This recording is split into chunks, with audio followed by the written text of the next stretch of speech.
From aliens to zombies and everything in between, this is Paranormal A to Z.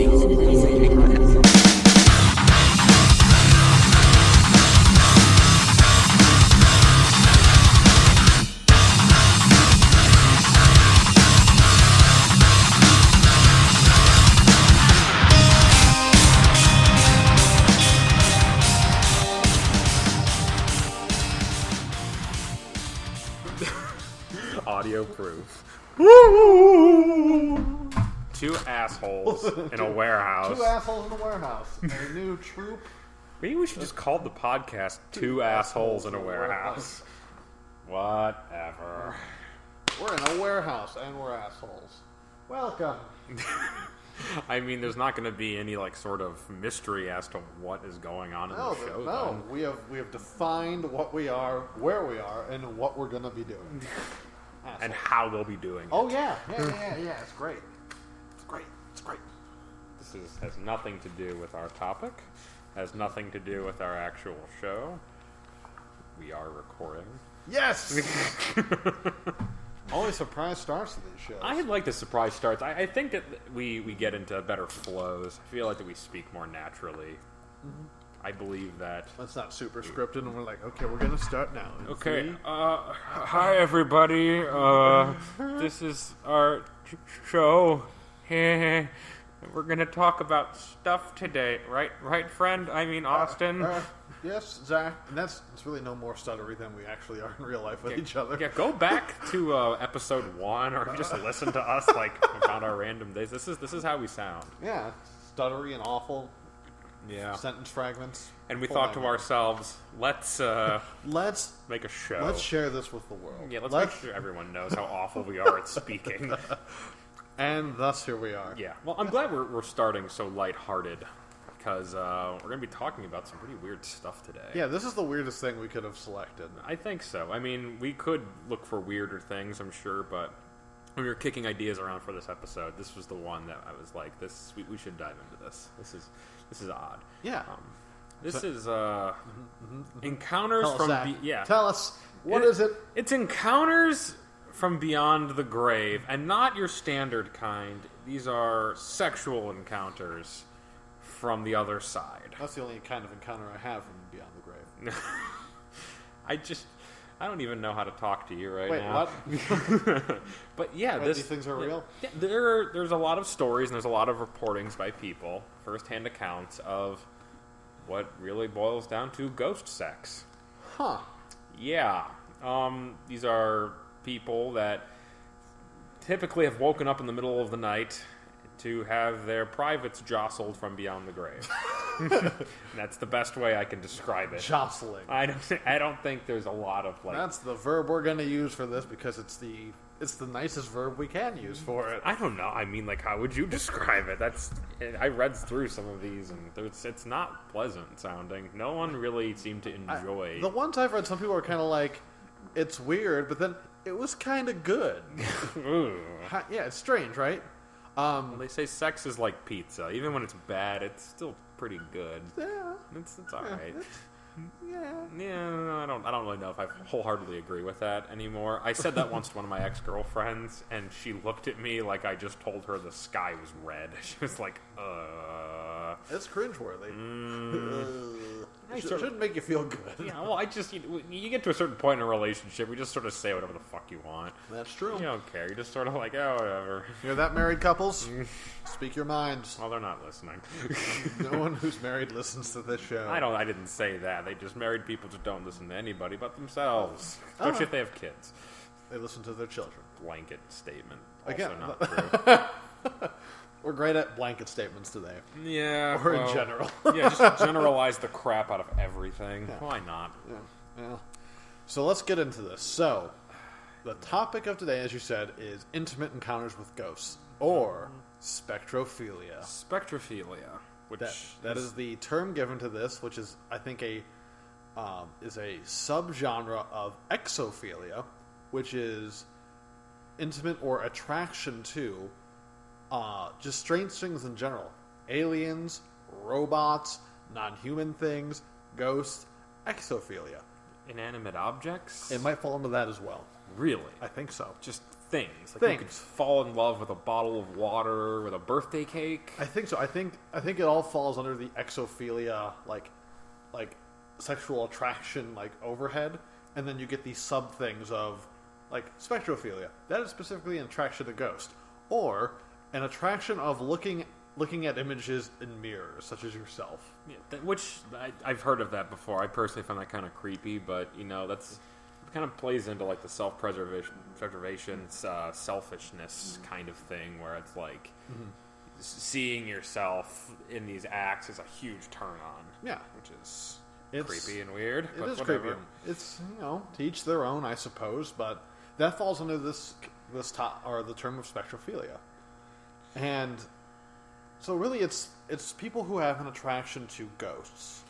Yeah, or they don't have an attraction to ghosts in some of these cases, and it's sort of like a ghostly entity has forced themselves upon them. Yes. Which is all kinds of crazy, really kind of strange subject matter. I'm not going to make light of rape in any sense. I think we should make that very clear. We're not justifying that. We're not mocking rape. We're not mocking sexual abuse in any way, shape, or form. No, but that's what's happening in a lot of these cases. When people are reporting instances where they're having like this kind of encounter, it is always this typical, I am woken up in the middle of the night, like you said, and this is happening.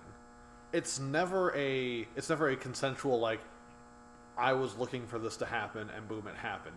Rarely have I read that to be true. Like a seance thing with like a Ouija board or some other sort of conjuring method where they're trying to like bring the spirit of a lost loved one or a former sexual partner back. Yeah. It's not like that at all. I don't really see that. A lot of these things are people like the ghost in my house got super flirty all of a sudden. Like, I don't... Hey, baby. Nice nightgown. Going to bed? I'll see you in a few hours. The time isn't right. It needs to happen when I jostle you out of sleep. Using that word again. Here we go. When I bring you out of sleep, and we were discussing this, that it seems to happen in that sort of weird Twilight Zone-y area right after you wake up. Yeah, it's... You are brought out of sleep. Or you are just waking up and the sensation is happening. Now, like, the fact that always happens then kind of throws up a red flag for me, possibly others. And I don't want to take away from people's personal experiences. Like, they're happening to you, it's your thing. All I want to ask when people have personal experiences is they really examine those experiences. Are you really unpacking your own mind here and, like, determining variables and things that it could have been, or are you just saying, I experienced something, I felt this happened to me, and it must have been induced by an external stimuli. This isn't in my own head. Yeah, and I think some people will automatically assume, like, they'll jump to that, perhaps, and it's like, this kind of thing isn't just a rare occurrence. It's not unheard of. This sort of thing has been pictured and like through cultures throughout history. Yeah, we saw that. We were looking on the Wikipedia page, and there's paintings and sculptures of demons sitting on like women's chests and like weird creatures, like clearly like forcing themselves on women. Yes. Like from paintings from like the 1800s and before that. It's not a concept new to us. It's something that has existed for a long time. And it might not be the typical theory of ghosts and things like that. As a lot of people are saying they're having ghostly encounters. There is the idea of the incubus and succubus. Yeah, the demons. The demons. And when looking through stories about this sort of thing, I found a lot of people like on message boards and other like articles posting experiences, attributing their experiences in this kind of area to those things. Yeah. And it goes further than that. You have like other folklore has other creatures who end up having their way or having sex with humans. So it's this idea of creatures or beings from another realm participating in sex with people. Right, but even like a succubus or an incubus has a motive. They engage in these activities to suck the life energy out of you, to try to, like, take your soul away. There's a very evil and malicious intent. It's almost like, it makes me, like, think of, like, a mosquito. Like, it needs your blood to survive, and it's forcibly taking it. Yeah. It's something like that. It just happens to be sexual in nature, which I think really harkens back to Judeo-Christian values, things happening out of wedlock, just sex having this whole, like, sort of touchy feeling around the whole thing. Yeah, it is. It's taboo. Because I don't understand, like, I still don't completely understand that, like, why in a lot of cultures, like, sexual aspects of things are just so, like, touchy and... Or oppressed. Yeah, really oppressed. I mean, I think religion's pretty oppressive as it is. I think that's kind of part of it. It's exerting control. I think that's a big aspect of it. But this, what we were specifically looking at, wasn't like this. Yeah. This was more like like I'm having a weird experience and I really don't know why it's happening. It doesn't seem to be, like, charged by religion, charged by anything like that. Whereas No, there was a couple. I mean, this one story in particular I was just reading was the person made it clear, like, I'm an atheist. and this is weird. And this is weird. Like, I don't know what's happening. It's Ghost Dick. Yes, it is. It's Ghost Dick. It's Ghost Dick. Which is the working title for Bill Cosby's Ghost Dad. Yeah. Thank you, Zach. You're welcome. You need to be topical. Bill Cosby joke. And Ghost Dick. Both topical. Both topical together. You could start a terrible hipster band called Ghost Dick and have it just be songs that Are are... we sure it's not already around? I didn't research it. I'm afraid to put those words into my Google search. As you should be. I do. Everyone should be very wary putting Ghost Dick into their search. I think you end up on a list immediately if you type those words right next to each other into Google and hit enter. Another Ghost Dick searcher? Oh my god, he clicked I'm feeling lucky. Oh god, oh no. Within moments, people arrive at your home and you're taken away and never seen again. Yes, men in black suits throw you into a white coat, into a long black van, and you're never seen again. You're thrown into an asylum. So, maybe, or, that happens, or maybe not. Try it out. Yeah. Let us know. Okay, so let's unpack this. Okay. People think ghosts are inappropriately touching them, or sort of have this longing to be sexually connected to someone who's still alive. What's the thinking here? Like, what are these? Like, what's going on in someone's mind at this stage? I don't know if there's a lot going on in the mind in that stage. Because think about during the act itself, I don't know how cognizant someone's going to be of, like, piecing all of that together. And after it happens and you experience it, and you attribute it to that, I don't know if the person's ever going to actually look at the motive of, why would a ghost want to do this? Yeah. Like, they did it. To them, they did it. Right. Or that's the explanation that they have concluded. Yeah. Which I'm very skeptical of. I mean, it's a case-by-case thing. Yeah, it's tough to... I mean, whenever you're looking at, like, I know for me and other people, probably you as well, when you're looking at paranormal stuff, it's always very skeptical. It's always like, did this really happen?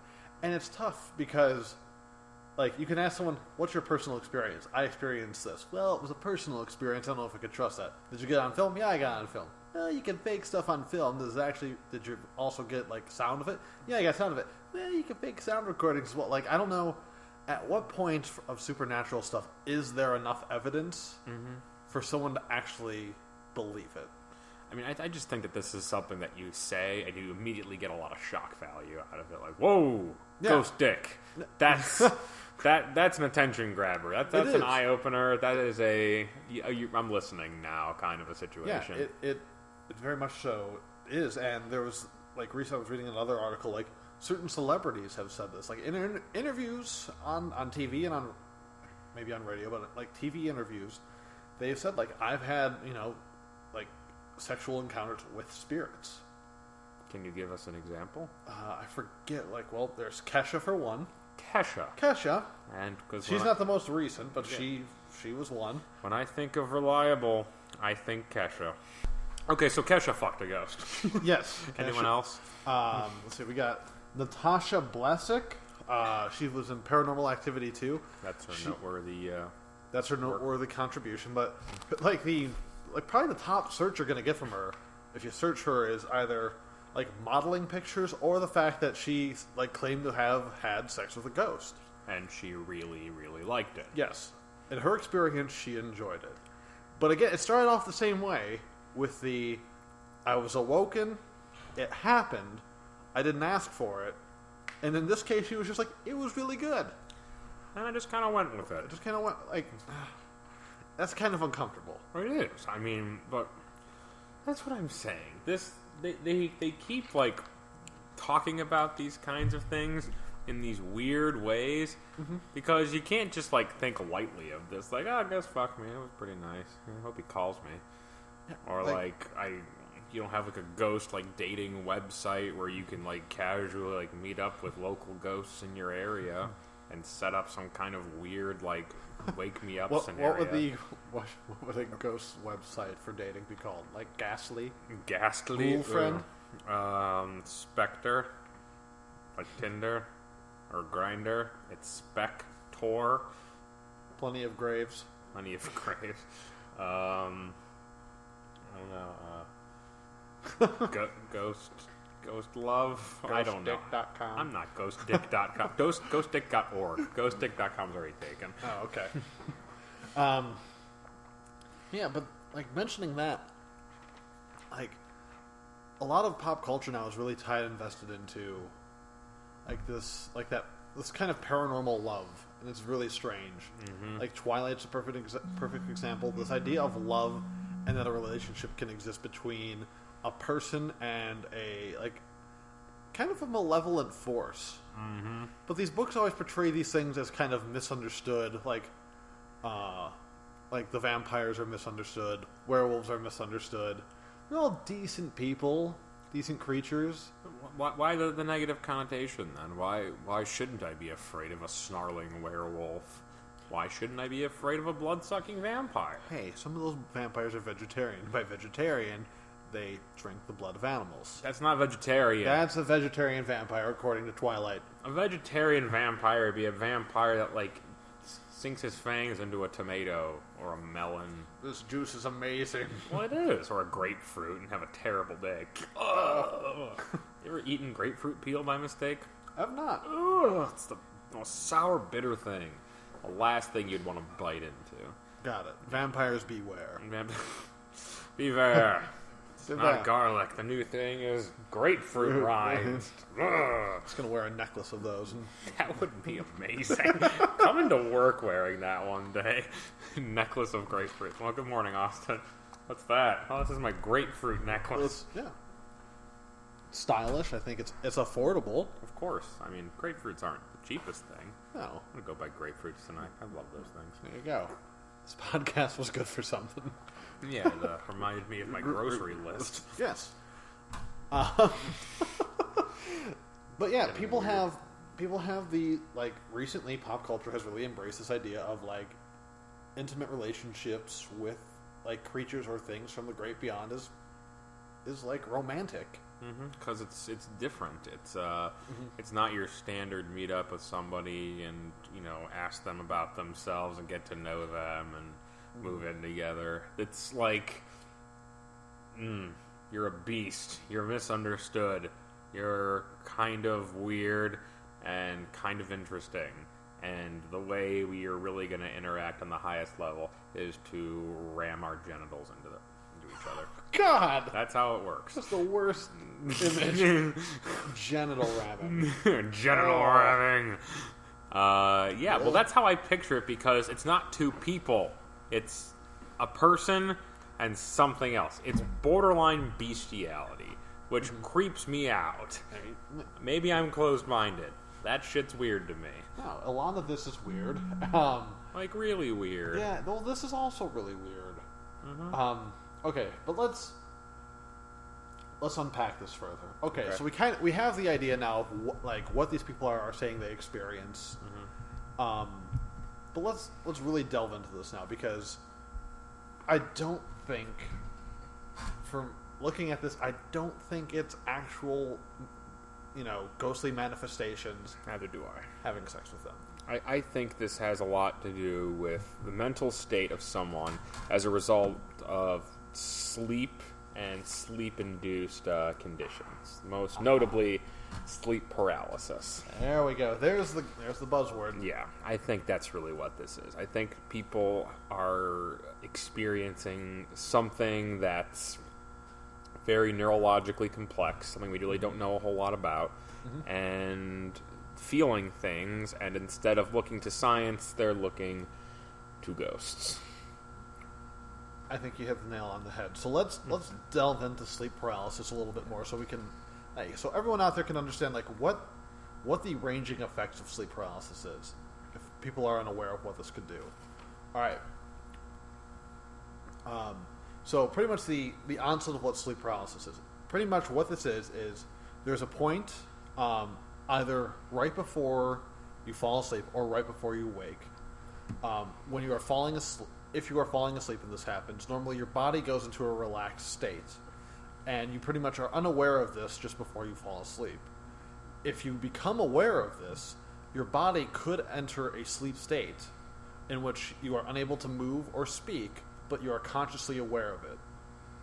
Ugh, it's terrifying. Yeah, it's not a good feeling. It can't be. You feel like you've been disconnected from your body. Yeah, it's you're in there, you're conscious of like, hey, I can't move, I can't talk, but your body has entered that state, and this could last for a few seconds up until a couple minutes.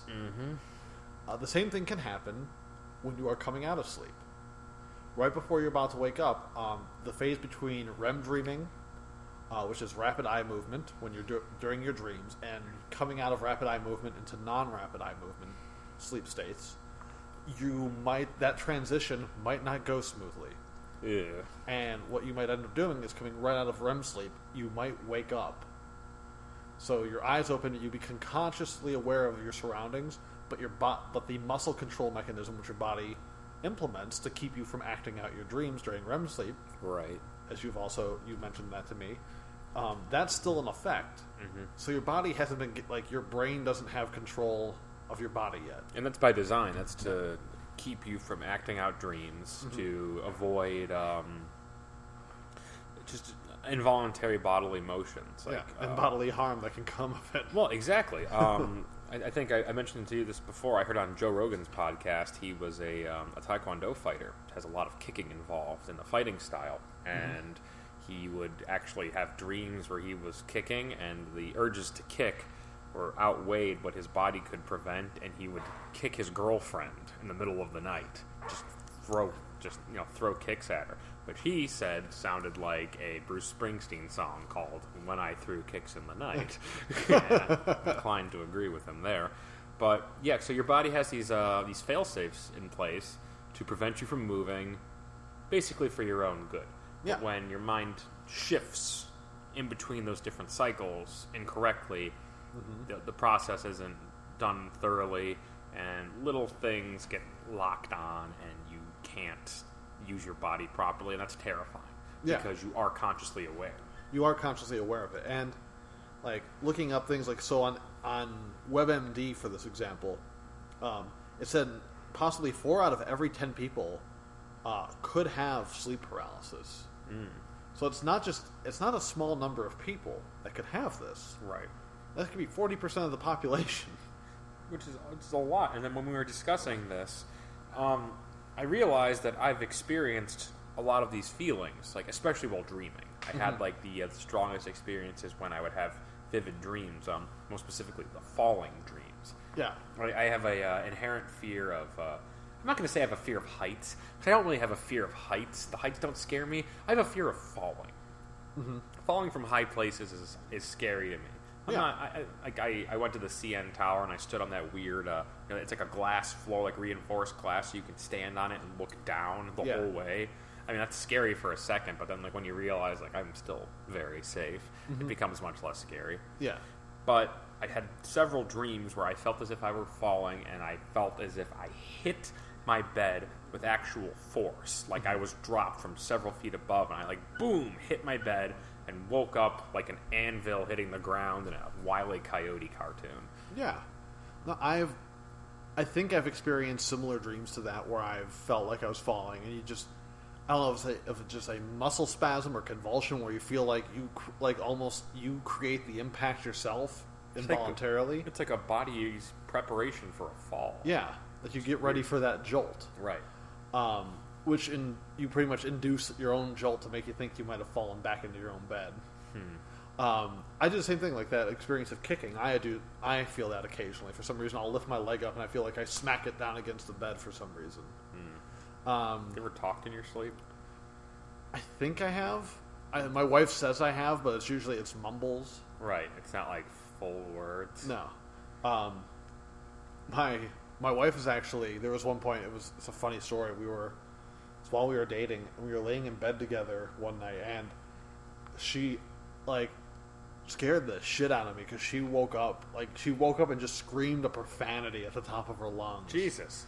What did she say? I'm pretty sure. I think she just woke up and she screamed "fuck" just really loud, and I was just like, I just remember I was sound asleep and I woke up and I'm like, what the hell just happened?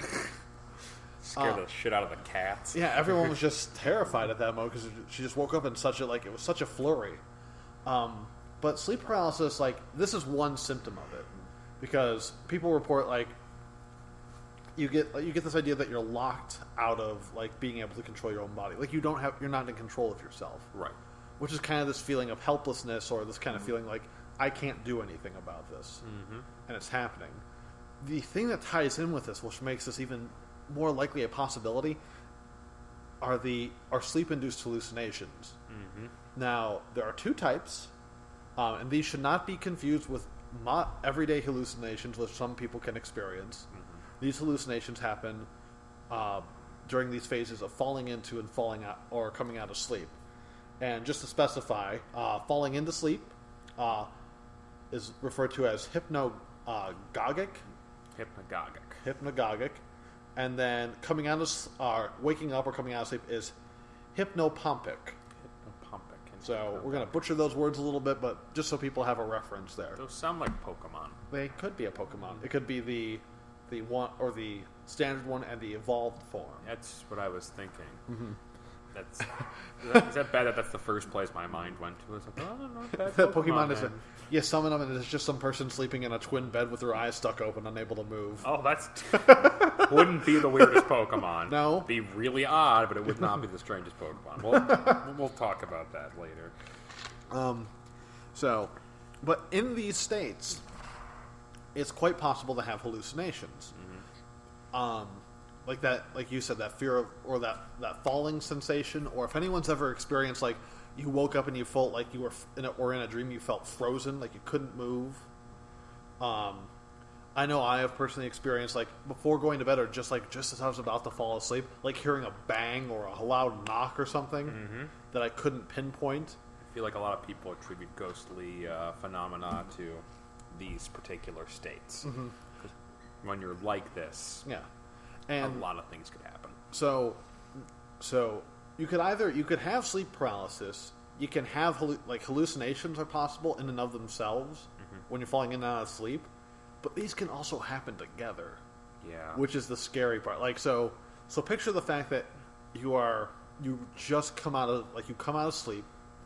Your body you can't control your body yet, but you're experiencing some these are rather vivid hallucinations. You can hear sounds. You can manifestation of images, solid images, complex images, things moving. And when really reading about some of these things,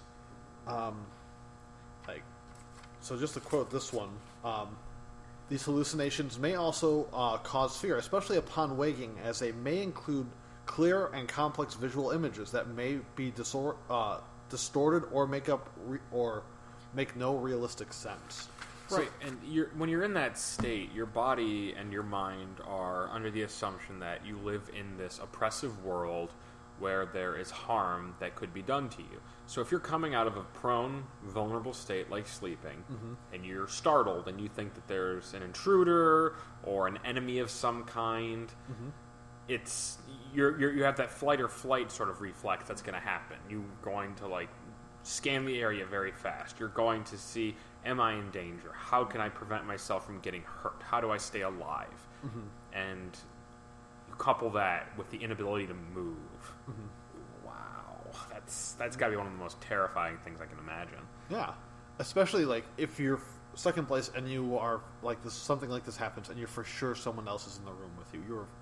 You're 100% sure, and you can't move, because that's another very common experience, especially for the hypnopompic hallucinations when you're just coming out of sleep, which are sometimes tough to diagnose because when you're coming out of that REM sleep, you start getting the blend of dream into waking reality.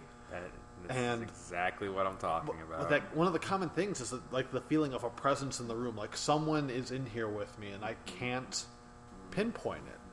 So you put all of these things together, and then take the dream, and then last thing, take the dream you're currently having, and possibly turn it into an erotic dream, right? And come out of that. Those are very, very common. Sex is a very primal part of your mind. We discussed this too, that sex and aggression, really killing things, are the most primal things that occur in humans, and those are the two basic instincts to protect yourself and to reproduce.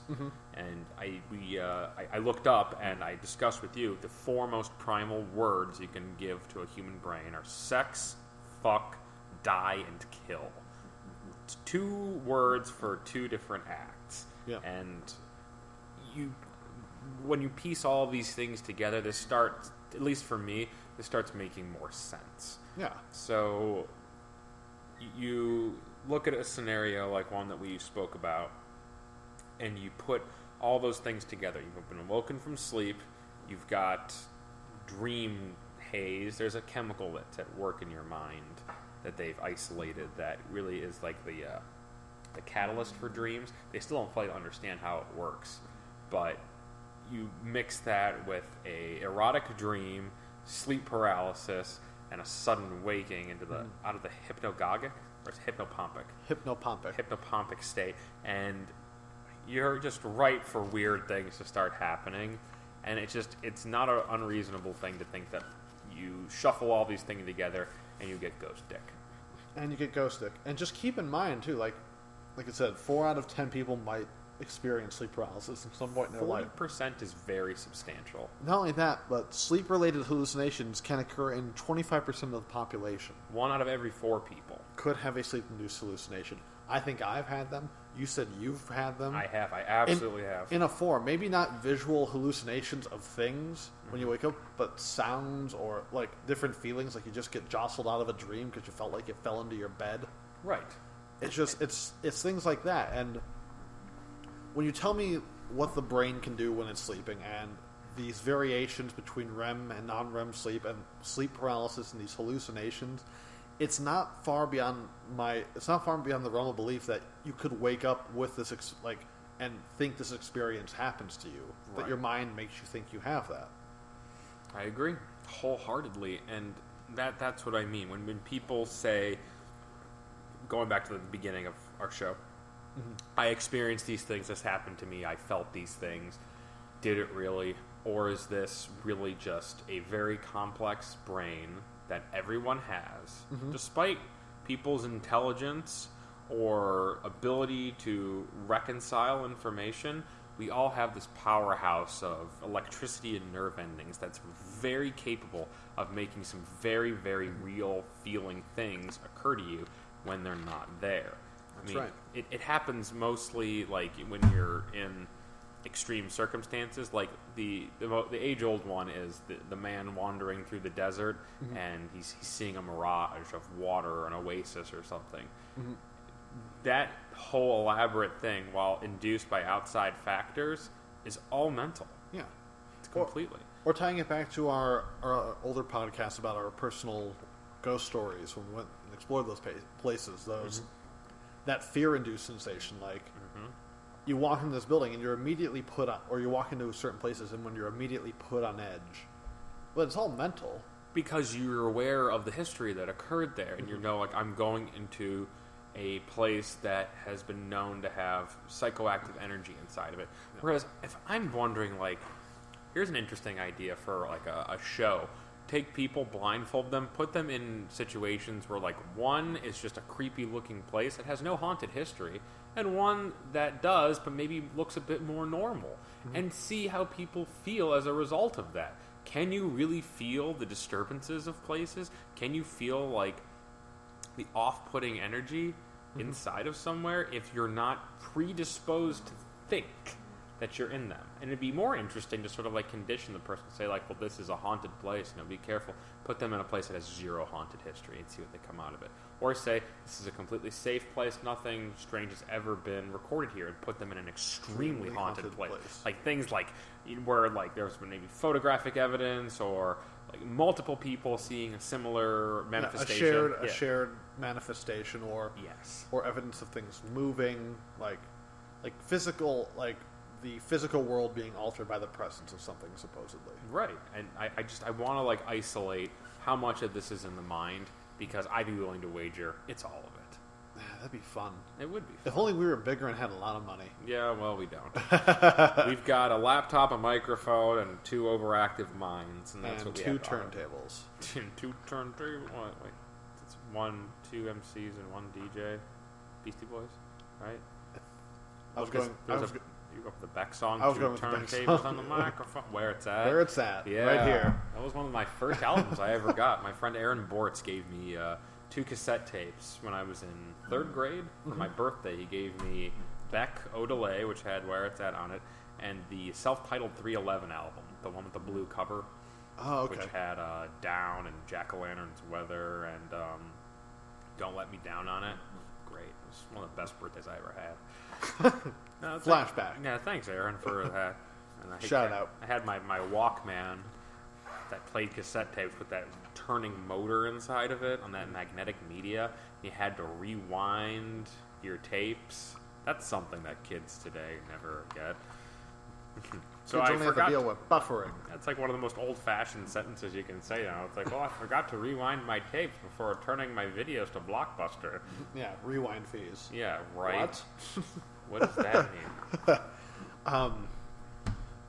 So yeah, I mean, it would be really interesting to to do what you said, that those, like, isolating cases, trying to see if you can telling a person this place isn't haunted and putting them in a creepy place and seeing what happens, or putting someone in a haunted place but, conditioning them to think it's not haunted and see if there's actually, like, if someone can pick that up. Mm-hmm. I think part of it too is, like you said, we all have the same mechanics, the same inner workings upstairs. Mm-hmm.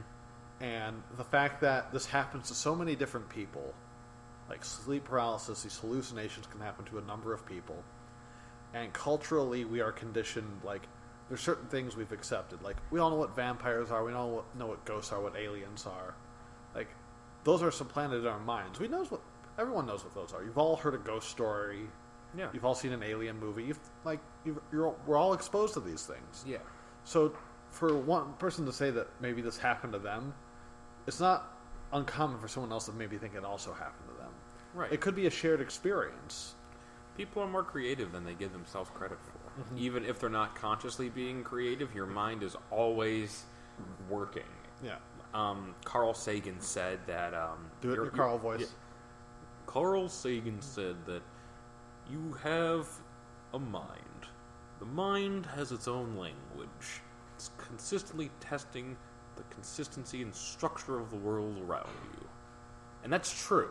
Thanks, Carl. Thank you, Carl. Carl is one of my heroes. I haven't actually mentioned that on the show, but Carl Sagan is a personal hero of mine.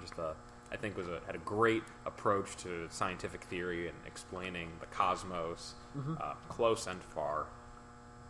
And what he was talking about is the way the mind generates abstractions without any sort of provocation. It just happens because of how we evolved, how our complex frontal lobes and our cerebral cortex works.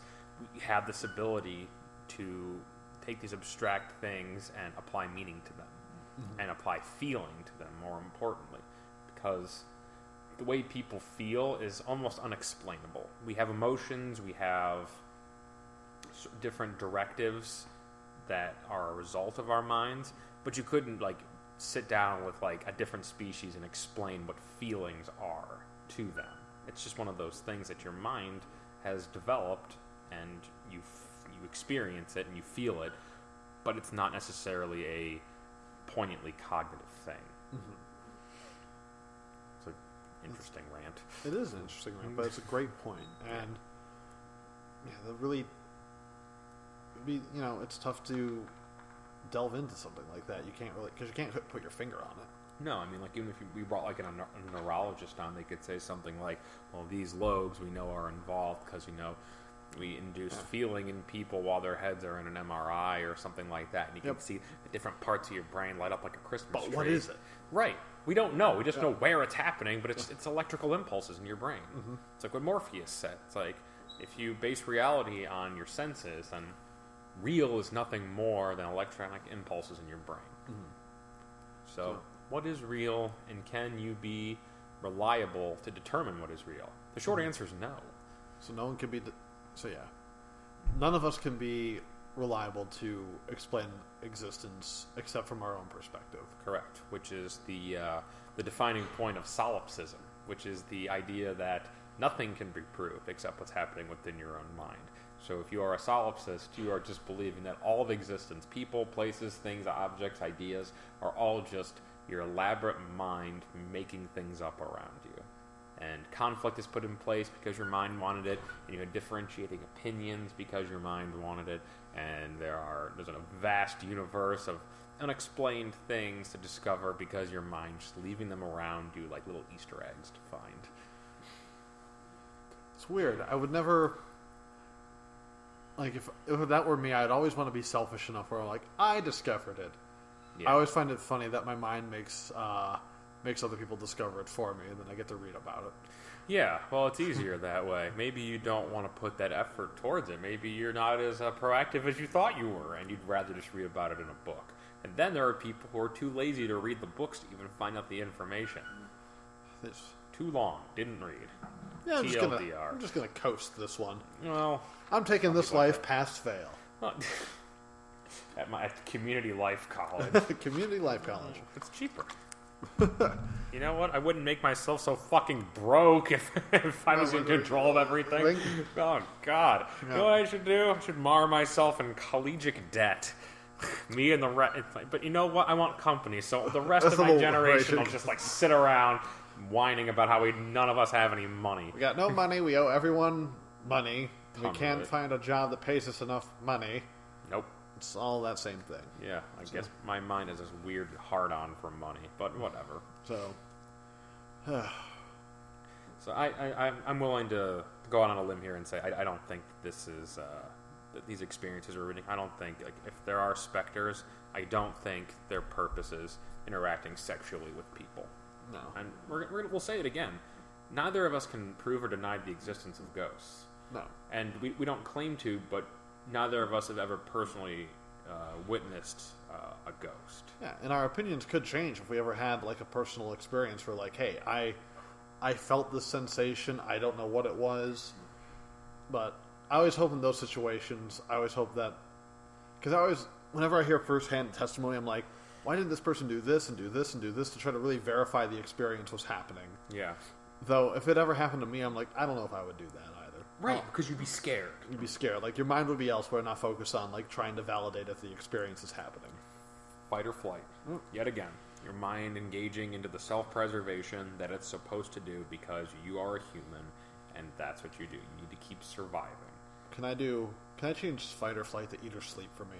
Yeah. I like those things better. Yeah, I like eating and sleeping, too. Fighting sounds exhausting and possibly painful. Flight, I'm not built for running. Or flying. Or flying. No, I can't do either. So, if I had to choose, like, if I'm going to make a stand, I'd rather eat. And if I need to flee, I'd rather just go to bed. Yeah, just break bread with your enemy. It's like, oh, we could probably work this out. Until he tries to take more bread than he's allowed. Right, that's right. Goddamn rules. Etiquette. I'm your host. Ghost host. Ghost host. Space ghost. Host. Coast to coast. Coast to coast host. Do you miss that show? I do. I miss the William Street crew. They're not pumping things out at quite the rate they once were. I'm also a big fan of Aqua Teen Hunger Force, which I feel like some people are just... It's one of those, you get it and you love it, or you don't, and it's like the stupidest thing in the world to you. I enjoy it. I do too. I like the absurdity element, which is nice. All right, let's put a fork in this topic. I'm willing to give this a paranormal Z, a grade of A to Z. This is a Z. Our two celebrity references for this were a little-known actress in Paranormal Activity 2 and Kesha. All these stories I've seen have all seemed to fall in line with this idea of waking up in the middle of the night and having this happen, which really lends itself to, or happening around sleep in general, which really leads to this idea of like sleep paralysis and dream-based hallucinations, which a lot of people apparently have. I've had them, and so have you. So. And if it's like reported as 1 out of 4. Yeah. But the other thing about dreams is that a lot of times some people just aren't built to remember dreams. A lot of people will tell you, "I don't dream." I could say that. I mean, I don't remember many of my dreams, but you have remembered some of them. Yes, I believe it has been a long time. Right. You'll have big gaps of time between your dreams as well, which I completely understand too. And then there are people like our friend Sam's wife, who every night she goes to sleep has huge scale, epic dreams. It's just, she really enjoys sleep.